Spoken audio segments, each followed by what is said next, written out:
בוקר טוב, אני נאוה אגם זיו, אני לא מהשרשרת הזאת, אני מאמנת ומטפלת הוליסטית, אני עוזרת לנשים שסובלות מכאבים כרוניים להשיג איכות חיים טובה יותר.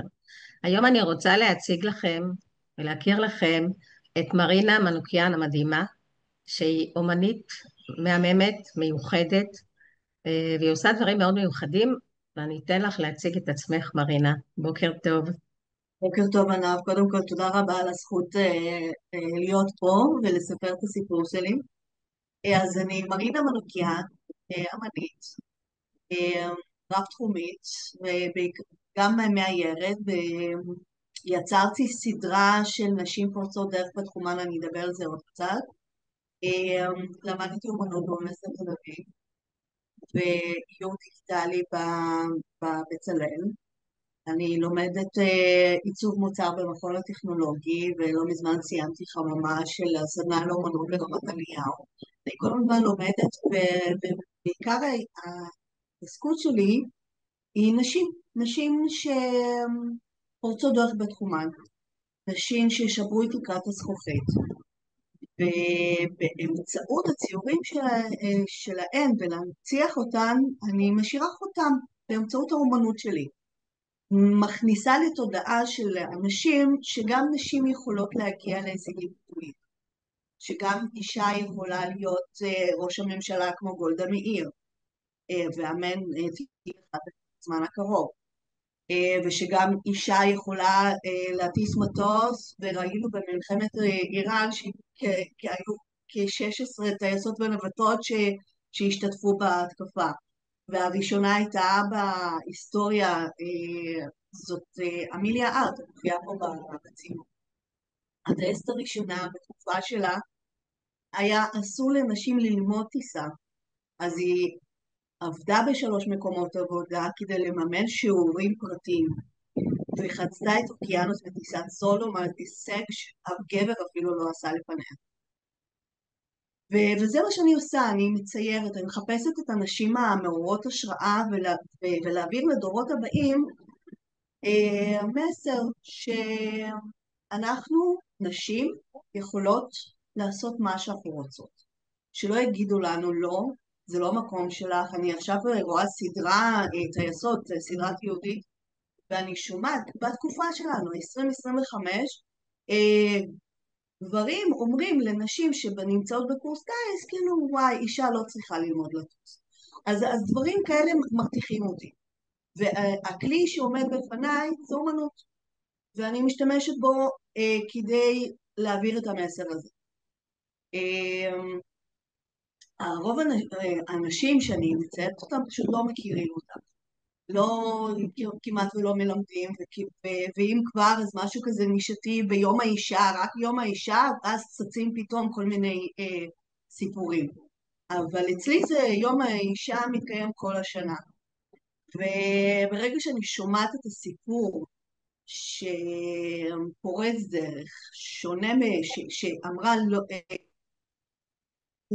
אמרה לא ללא, אז אני מקבלת השראה ומתחילה לצייר אותה, ובדרך כלל הציור הוא בשחור לבן, והאלמנטים שמזהים את ההישג שלה, כמו במקרה של אמיליה ארט, מופיעים על הראש, אז יש לה הרבה מטוסים על הראש.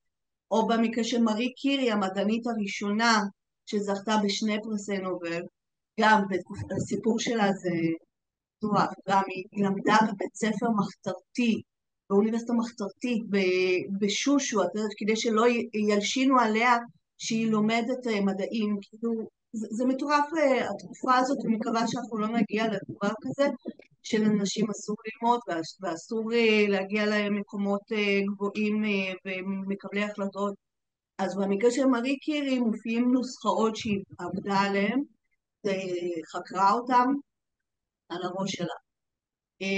וירג'יניה וולף, גם ההוגה, המניפסט שאישה צריכה חדר משלה, חייבת חדר משלה, כסף משלה, להיות עצמאית בכל דרך הקיימת, ואצלה מופיעים מפתחות על הראש, שהיא תוכל שהמניפסט שלה הפך לחוקים של התנועות הפמיניסטיות, והמאמרים שלה התפרסמו והיא מעוררת השראה עד היום. אנשים לא, במקרה שלה כן מכירים בזכות היצירות הספרותיות שלה. מרינה, איך אני התחלת מתרגשת. לצייר? איך התחלתי לצייר? אני כל הזמן ציירתי. כן. אם זה למגירה, אם זה לעצמי, ויצירה תמיד הייתה דרך ביטוי שלי במקום מילים. במיוחד כשבאתי לארץ בגיל 13, אז השפה לא נקלטה מהר, אז הציור הייתה דרך הביטוי שלי. יפה. אחרי הצבא הלכתי ללמוד דוקטורט. בתקופה הזאת חיפשתי את דרכי הביטוי שלי, איזה טכניקה מתאימה לי. ניסיתי כמעט הכל. ציור, רישום, פיסול, כתיבה יוצרת, you name it. וכשגיליתי את התוכנות הגרפיות שאפשר לצייר במחשב, והסטודיו נקי, ואני נקייה, ואין ריחות מוזרים ויוצרים יצירות פאר, אז מצאתי את הטכניקה שלי והתחלתי אחרי הלימודים לעבוד בתחום עיצוב גרפי. הייתי אחראית על מוספים, על השערים של העיתון ועל הנראות הוויזואלית של החלקים הפנימיים של העיתון גם, ועשיתי את זה במהלך תקופה ארוכה עד שהגיעה הקורונה. יפה. ובקורונה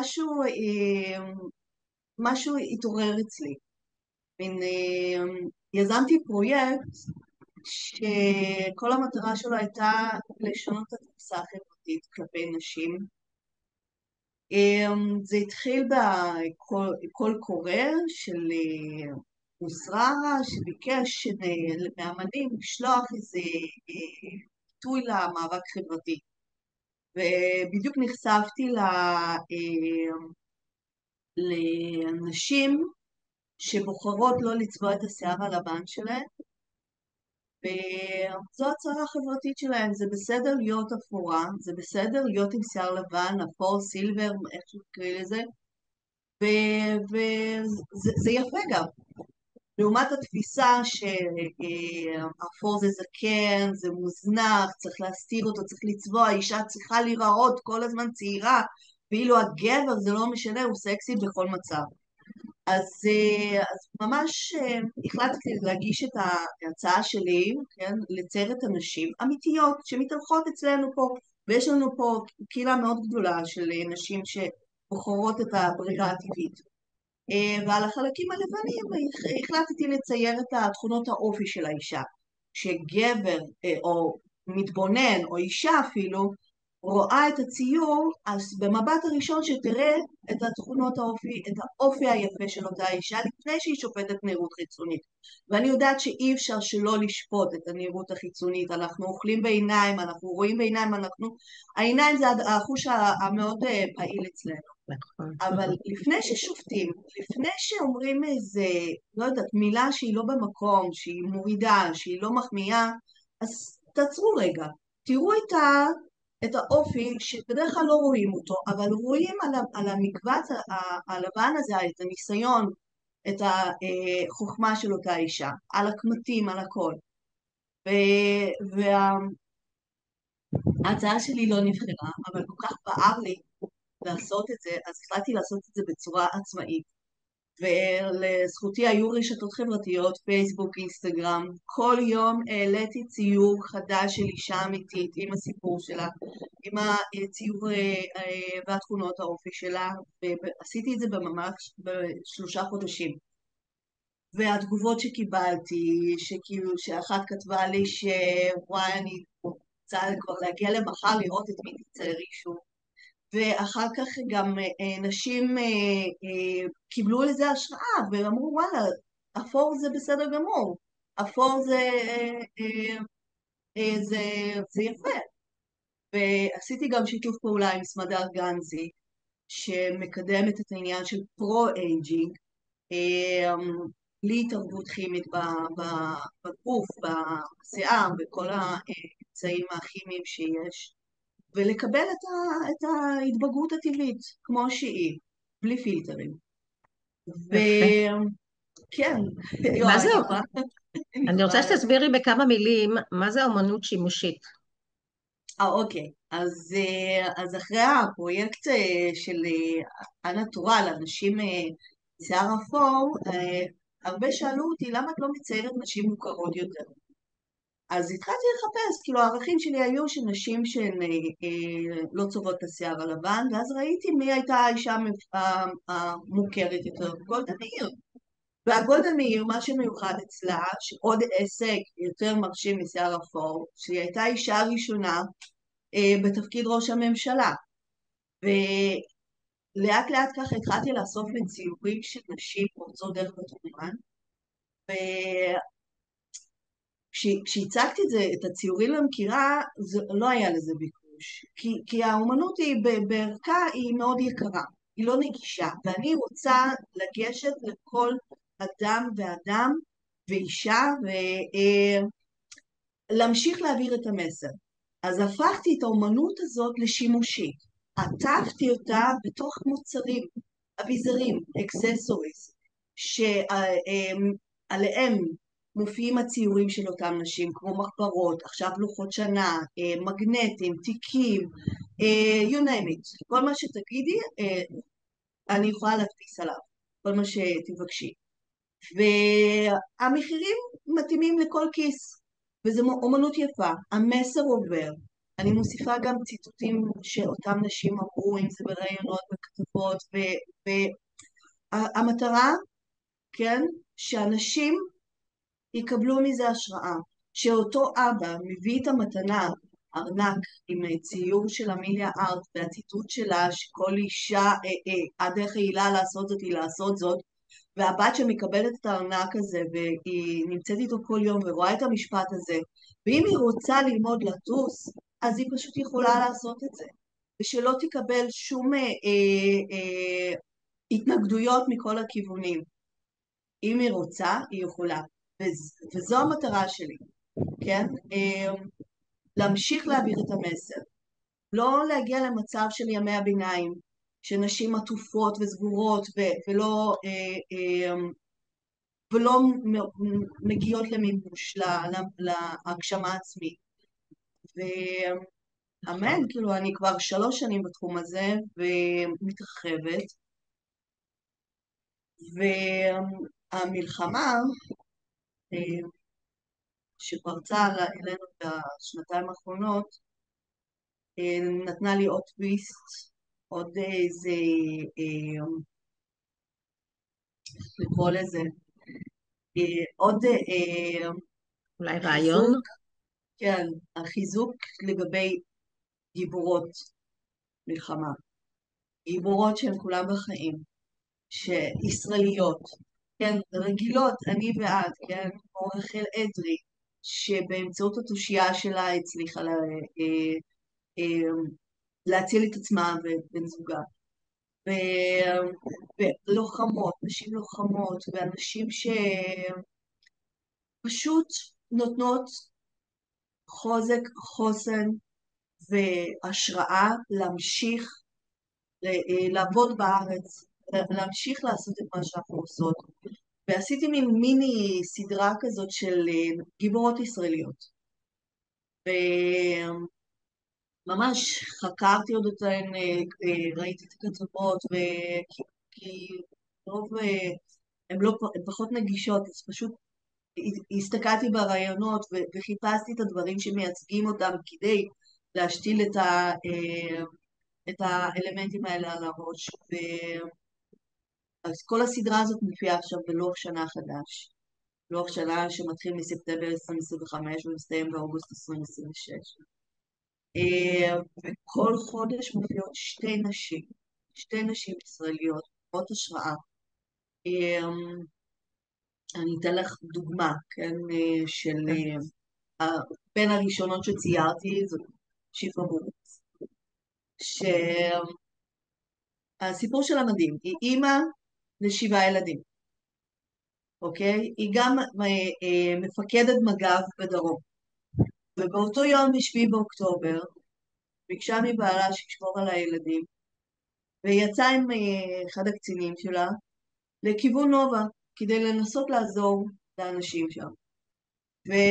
ולשמחתי היא הצליחה, בסיבובים של רונדלים בהלוך וחזור הצילה קרוב ל100 אנשים. עכשיו, אישה כזאת, אי אפשר, כאילו, איך ששמעתי את הסיפור שלה, אמרתי, וואי, אני רוצה לצייר אותה, אני חייבת להנציח אותה, שאנשים יראו שזה אפשרי, אפשר להיות גם אימא, גם מפקדת במג"ב, וגם לעזור לאחרים. זה פשוט מדהים. הסיפורים כאלה מרגשים אותי ומניעים אותי לצייר. יותר מרגש אותי לצייר פורטרטים של נשים מאשר ציורי נוף. יש לי כאילו פה ברקע, אתם יכולים לראות את ממש סדרה קטנה של התחלה של משהו, אבל זרחתי אותה ויותר המשכתי עם ציורי פורטרטים אישיים, כי יש פה משהו בגילוי והנצחה והשארה את זה לדורות הבאים, יש מין שליחות כזאת, שוואלה, אני מכירה את אותה אישה על היכולות שלה, ואני רוצה שאנשים אחרים גם יראו את זה ויעריכו את זה. וייתנו עוד הזדמנות לאחרות. יפה. את מדהימה, באמת, זה מעורר השראה. תודה מותק, תודה. יש לך מה להוסיף לסיום? מה את רוצה כאילו להעביר? מה איזשהו מסר? תראי, אני מחפשת מקום להציג בו את הציורים האלה. יש לי כבר כיוון של איך להציג אותם, מין סוג של גילוי של אותם אנשים שנכנסים ואז מסתכלים ויש להם את הרמזים של הציורים ואולי מכירים ואולי לא. אני מחפשת חלל להציג את המקבץ הגדול של נשים שציירתי, זה כמות היא מאוד ענקית, ואפשר לעשות את זה או פיזי או דיגיטלית על מסך או אקטיבי, כאילו יש לי מלא רעיונות ואני מחפשת מישהו או מישהו שיעזור לי לבנות את זה ולהציג את זה לקהל הרחב. כי הדבר כזה, מעבר לאומנות השימושית, והאומנות השימושית באמת היא נמכרת בכמה חנויות בארץ, ואני ממשיכה לחפש גם חנויות בחו"ל שהמשיכו להעביר את המסר. אבל תערוכה, יש פה מעבר, יש איזו חוויה נוספת שאני רוצה להעביר לאנשים. בתערוכת אומנות מיוחדת, שמתמקדת רק בנשים. ולא יודעת, אולי אנחנו מחכים שהמלחמה תיגמר ואז תיפול איזושהי הצעה כזאת. אי אפשר לעשות את זה במוזיאון? במוזיאון צריכה להגיע הזמנה כזאת, כן? ואנשים צריכים להכיר אותי, ואחד הדברים שאני עושה, אני הולכת לתערוכות ומציגה את עצמי. זה עבודת כפיים ורגליים, זה לא פשוטה. כאילו לא מספיק רק לשלוח מייל. אנשים רוצים להכיר אותך אישית ולראות את הדברים שלך. זה אחד הסיבות שאני גם מתראיינת פה. מוזיאון, שוב, כאילו, זה תהליך מאוד ארוך יחסית, ארוך. כן. כן, אני חשבתי כאילו לעשות את זה כן באופן פרטי, כי ליזום, אני יודעת, כן, יזמתי פרויקט והוא הצליח וזה, ופתחתי עסק, אז, אז כל מה שאני צריכה זה בעצם חלל, ומישהי תלווה אותי בבנייה של התערוכה הזאת, שתהיה באמת עם ערך חינוכי ומעורר השראה. זה החזון שלי, כן? זה יקרה מתישהו. מתי? עניין של זמן. אני כל פעם מחכה שהמלחמה הארורה הזאת תיגמר, שתהיה לנו אוויר לנשימה ואנשים יהיו פנויים יותר לשמוע עוד סיפורים של נשים. זה קורה, זה קורה, אני מאמינה שכל דבר קורה בזמנו. כן. בזמן המתאים, את תפגשי את הבן אדם המתאים, והכל יקרה. אני מאמינה ככה. זה לא חייב בסוף המלחמה. אנחנו לא זהו, יודעים. אבל אנחנו תמשיכי, נכנסים לסוג של שגרה כזאת, שגרת מלחמה, כן. אז וכן, עושים הכל, אז אפשר לעשות, אבל אני מאמינה שכל דבר הוא בזמן המתאים. אז הזמן הזה מגיע, תמשיכי לעשות ותראי שזה קורה. ואת השראה, אין מה לדבר, את השראה ענקית. תודה קודם רבה. כל לכל הנשים ולכל הילדות הצעירות, כל הבנות, כל הנערות, ממש השראה. אז תודה רבה לך. אני רוצה כאילו, אפרופו ילדות קטנות, כאילו אין סוף לחינוך. אני מוכרת תחתיות עץ, כן, עם 4 נשים. עכשיו, המחשבה שישימו כוס על הציור, תמיד עשה לי חלחלה, אבל יש איזה ביקוש. ולא מזמן לקוחה כתבה לי שהילדה שלה הפכה את זה למשחק זיכרון. וזה, וואו, וואו. איזה כיף, כאילו, יש לזה שימוש אחר. כן, אפשר תמיד גם להדביק את התחתיות עץ, כאילו, לא חייבים לשים על זה כוס.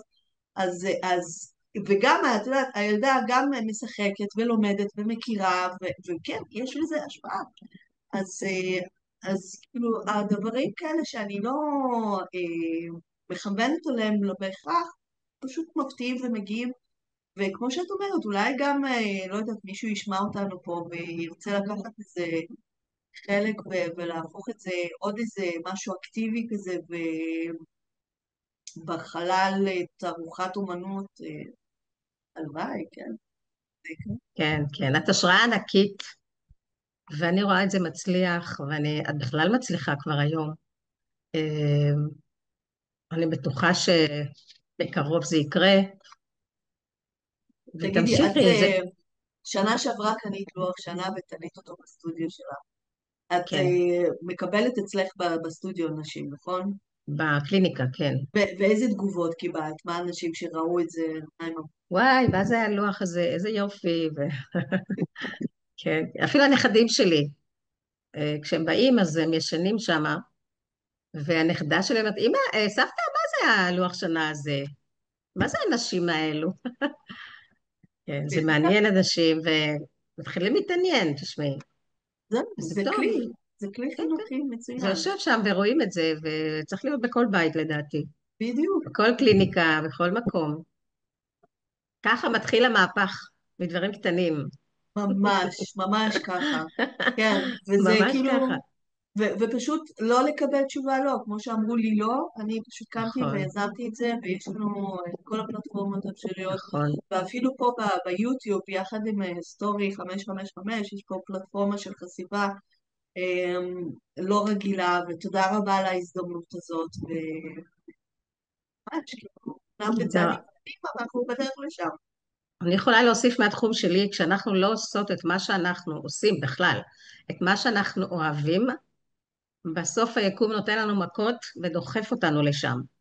אז עדיף שנעשה את זה בלי המכות. אני דוגמה לזה. שנים קיבלתי מכות עד שאופס, הגעתי למקום שלי.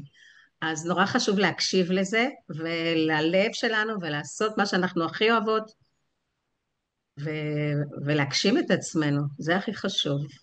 ממש ככה, כן, בדיוק ככה. כאילו, זה פשוט לעשות מה שאוהבים. נכון. מאז שהתחלתי לצייר דברים שמעניינים אותי, אני לא מרגישה שאני עובדת. כן, לפעמים בשיחות. נהנית, זה בדיוק. כיף. אז גם אני, לפעמים, זה כשאת בייעוד שלך, זה כיף. זהו, אין מאמץ, אין, זה כיף, את נהנית, זה משהו אחר. כן, וזה כיף להגיע למקום הזה. כן, בדיוק, כן. להגשים את ה... כן, כן, כן, וזה להגיע מטורף, לזה את יודעת. כן. אני, ב- מבחינה שלי, אני רואה שבן אדם לא עושה את מה שהוא אוהב, הוא מתחיל לסבול פיזית. ממש, כאבים, מחלות. זהו, ממש, זה אוכל אותו. כן, אז נורא נורא חשוב באמת, זה מסר מאוד חשוב להגשים את עצמך, את עצמך בכל דבר.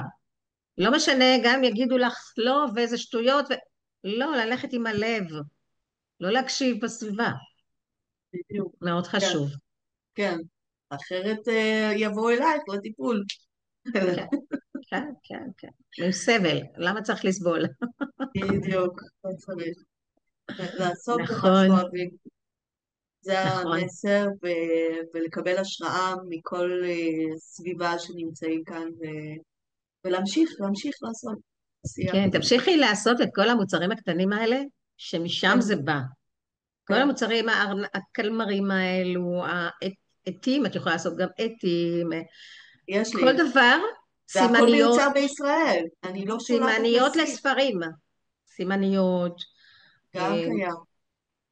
כן, אז הדברים הקטנים האלה הם שמפיצים את זה. זהו, ומאוד חשוב לי גם להגיד שהכל מיוצר בישראל, ואת מניעה את הכלכלה הישראלית בצורה כזאת, ולא משתמשת בייצוא החוצה, זה מאוד יותר חשוב. זול, נכון. כן, שם זה יותר זול, אז מחפשים את היותר זול. אבל אני אני בעד כחול מחפשת, לבן. הייצור בדיוק, כן. שלנו, אנחנו לא צריכים לפרנס אף אחד, רק את עצמנו. להתחיל מפה, ואז בדיוק, להוציא את זה החוצה, כי זה הכלכלה הנכונה. בדיוק. כאילו, לייצר כאן, ואז להוציא את זה החוצה, ולא הפוך. וזה באמת יוצר אחר כך, מייצר אבטלה ופריסת עסקים, זה פשוט נכון, נכון. נורא. וכן, אז יש, כמו שאמרתי, אז בואי ערכים מאוד... נסיים בחלום שלך, מרינה. מה החלום שלך? הכי גדול. שבבחירות הקרובות תהיה אישה ראש הממשלה. כן. היה איזה, כאילו, אתמול עלה איזה פוסט בחמישים וחמישים על כך שאליס מילר הולכת להתמודד לכנסת, ואני, אני רוצה לעזור לה בקמפיין שלה, אני הולכת להצביע לה, אבל גם אני אשתמש באומנות שלי לעודד אותה וזה, ולתמוך בה, מעולה. ואז בעצם ואז יצא שזה היה מין, בכנס אולי שאלו אותה, הוא אמרה שאולי, ואולי כן, ואולי לא, היא עדיין מתלבטת ולא. אה, אליס מילר היא זו שעתרה לפני 30 שנה לבג"ץ על הזכות ללמוד טיס בצבא. ובזכותה שהן עכשיו לומדות שם ומתמודדות עם זה. אז היא הכי ראויה, וכן, כן, זה החלום בשביל כל המדינה הזאת, שתהיה פה אישה ראש הממשלה, כן, הגיע הזמן. אני חושבת שהגיע הזמן. אנחנו יכולות נכון, להתמודד עם זה, ואני חושבת שאנחנו נעשה עבודה טובה. נכון. יפה. וואי, נאוה, תודה רבה שהזמנת אותי להתראיין כאן, היה לי ממש כיף לספר, ותודה רבה על ראיתי, לא ההזדמנות. רציתי להפסיק אותך. ראיתי שאת מתלהבת. כן, זה מרגש אותי כל פעם לספר את זה, זה נכון, נורא, זה מדהים. אני אוהבת את מה שאני עושה. יפה. תודה רבה. זה כיף לראות אנשים שעושים מה שהם אוהבים.